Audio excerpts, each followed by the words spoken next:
Good morning seventh class. आज हम anaerobic respiration के बारे में पढ़ेंगे और उसके बाद ह्यूमंस के अंदर रेस्पिरेशन और उसके मैकेनिज़्म के बारे में पढ़ेंगे। एनारोबिक रेस्पिरेशन कुछ ऑर्गेनिजम्स जैसे यीस्ट और बैक्टीरियाज के अंदर होता है जो कि ऑक्सीजन की एब्सेंस में होता है। कुछ ऑर्गेनिजम्स में फूड को ब्रेक डाउन करने के लिए ऑक्सीजन एब्सेंट रहती है, तो इस प्रोसेस के लिए रेस्पिरेशन में वो ऑक्सीजन को नहीं ले सकती, इसीलिए इस रेस्पिरेशन प्रोसेस को हम एनारोबिक रेस्पिरेशन कहते हैं। कार्बन डाइऑक्साइड और एथाइल अल्कोहल एनएरोबिक रेस्पिरेशन के टाइम पर रिलीज़ होते हैं, तो शुगर को ethyl alcohol plus carbon dioxide और प्लस एनर्जी के अंदर तोड़ दिया जाता है। इस प्रोसेस को हम एनएरोबिक रेस्पिरेशन या फिर फर्मेंटेशन कहते हैं। अब हम देखेंगे कि ह्यूमन बींग्स में रेस्पिरेशन कैसे होता है। ह्यूमन बींग्स के अंदर एरोबिक रेस्पिरेशन होता है। इनमें रेस्पिरेशन के लिए लंग्स और रेस्पिरेटरी सिस्टम होता है। सबसे पहले रेस्पिरेशन की प्रोसेस स्टार्ट होती है तब ब्रीदिंग की प्रोसेस होती है।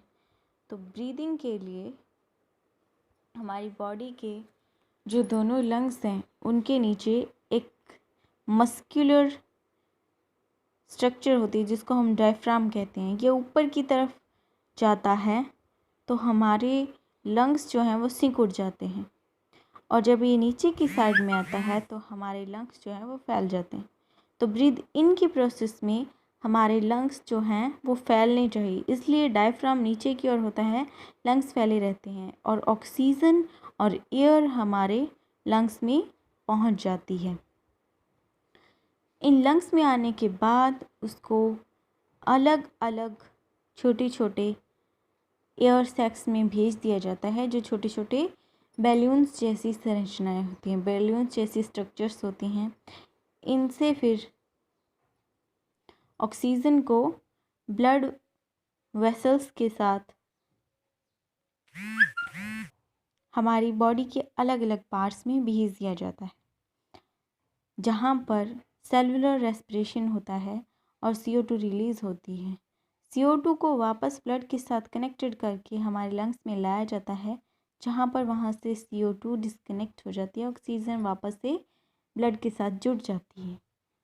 तो उस CO2 को हमारे शरीर से बाहर निकालने के लिए ब्रीद आउट की प्रोसेस होती है। उस टाइम पर हमारे डायफ्राम जो है वो ऊपर की साइड में खिसक जाता है और हमारे फेफड़े जो हैं वो सिकुड़ जाते हैं, जिससे एयर हमारी नोज़ल कैविटी से होकर के हमारे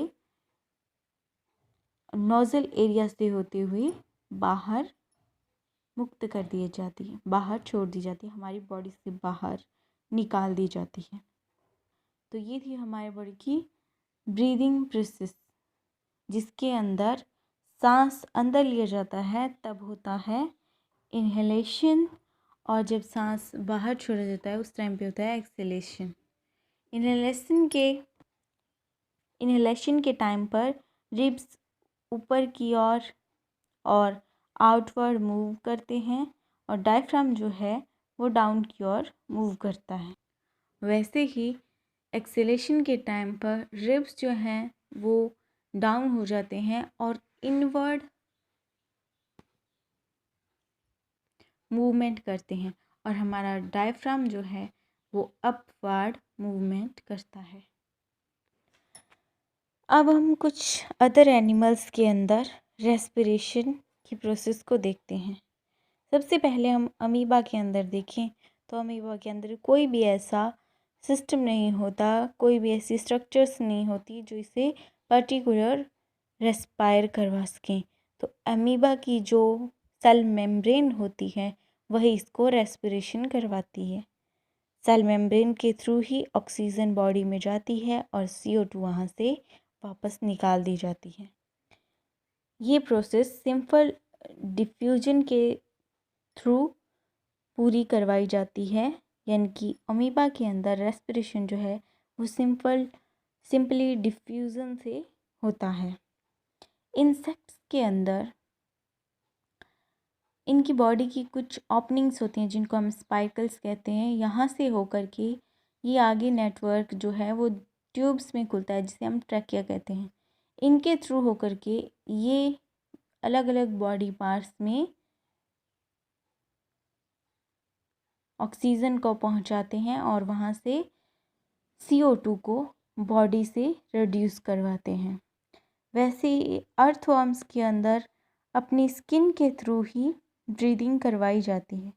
इनकी स्किन, अर्थवर्म्स की स्किन बहुत ही मॉइस्ट और स्लाइमी रहती है और जो कि गैसेस को इजीली पास होने के लिए बहुत अच्छा एक वे प्रदान करती है।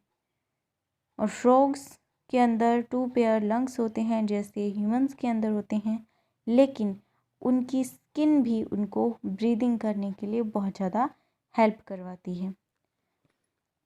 फिशेस के अंदर, जो कि वाटर के अंदर रहकर ब्रीदिंग करवाते हैं, वहाँ पर लंग्स नहीं होते। उनके ब्रीदिंग करने के लिए छोटे छोटे पार्ट्स होते हैं जिनको हम गिल्स कहते हैं। इन गिल्स के अंदर वाटर आता है और उस वाटर के अंदर जितनी भी ऑक्सीजन है उसको इनकी बॉडी कंजप्ट कर लेती है और जो CO2 बचती है उसको उसी वाटर के साथ बॉडी से बाहर एलिमिनेट कर दिया जाता है। एनिमल्स के बाद बारी आती है प्लांट्स की। प्लांट्स के अंदर रेस्पिरेशन प्रोसेस करवाने के लिए प्लांट के लीव्स और इनके ग्रीन स्टेम्स पर, सॉफ्ट पार्ट्स पर छोटे छोटे होल्स होते हैं, पोर्स होते हैं, जिनको कि हम स्टोमेटा कहते हैं। ये टाइनी पोर्स होते हैं। जब ये खुलते हैं तो इनके अंदर गैसेस इंटर करती हैं और जब ये गैसेस एक बार इनके अंदर आ जाएं तो ये वापस से बंद हो जाते हैं। जब कार्बन डाइऑक्साइड को इनकी बॉडी से बाहर छोड़ना हो तब ये फिर से खुलते हैं और बॉडी से बाहर CO2 को रिलीज़ कर देते हैं। और इनकी ये प्रोसेस इनकी बॉडी को बहुत ज़्यादा एनर्जी प्रोवाइड करवाती है और ये अपना फूड भी अपने आप बनाने में सक्षम होते हैं। जो टाइनी पोर्स प्लांट्स की लीव्स या फिर सॉफ्ट स्टेम्स पर पाए जाते हैं उन्हें हम स्टोमेटा कहते हैं और ये प्लांट के लिए रिस्पायरिंग करने वाले ऑर्गन्स की तरह काम करते हैं। Respiration organs in plants are tiny pores called stomata. So in tiny pores के अंदर 2 सेल्स होती हैं जिनको हम गार्ड सेल्स कहते हैं और इनके साथ दूसरी जो सेल होती हैं इनके चारों, उन्हें हम सबसिडियरी सेल्स कहते हैं। इन सबसिडियरी सेल्स से इन गार्ड सेल्स के अंदर वाटर आता है। जब वाटर आता है तो ये फूल जाती हैं और पोर्स जो हैं वो ओपन हो जाते हैं और धीरे धीरे ये वाटर यहाँ से रिलीज़ होकर वापस से इन सबसिडियरी सेल्स में जाता है और ये पोर्स जो हैं वो क्लोज़ हो जाते हैं। इन दोनों गार्ड सेल्स के अंदर क्लोरोप्लास्ट होता है, इसीलिए ग्रीन कलर के होते हैं। क्लोरोप्लास्ट प्लांट्स के अंदर फोटोसिंथेसिस की प्रोसेस, जो कि फूड बनाने की प्रोसेस है, उसमें बहुत ज़्यादा हेल्प करता है और प्लांट को ग्रीन कलर देता है। सो आई होप लेसन आपको समझ में आया होगा। If you have any problem, any query, you can comment us, contact us. Have a nice day. Thank you. All the best, students.